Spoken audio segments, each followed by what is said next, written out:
လီတခါဖွင့်အိုးလာလီ ဟာမိုး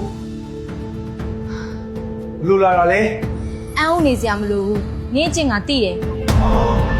ကိုအောင်တယောက်ယောက်ကိုရွေးလိုက်စမ်းပါငဲကိုလားမိုးကိုလားရွေးစရာမလိုဘူးဒါဆိုမလုပ်မလဲ ဟဲ့မိုးလဲဟာ မိုးလက်ထဲမှာလက်ထက်စာချုပ်ရှိတယ်လက်ထက်စာချုပ်ရှိတယ် နော် ကိုအောင်ကိုငှားမယ်ဆိုရင် ဟာမိုးဘာပြောနေရလဲ ကိုအောင်ကိုငှားမယ်ဆိုရင်တစ်လကို15000နှစ်ယောက်ဆိုတော့3000ဟော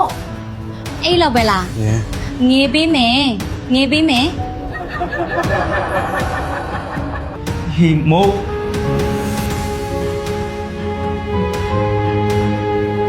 ဟာကတက္ကစီလား နှစ်ပြန်တရားအောင်မှာအကုန်ရှင်းမယ်မိုးဘာတွေပြောနေရလဲ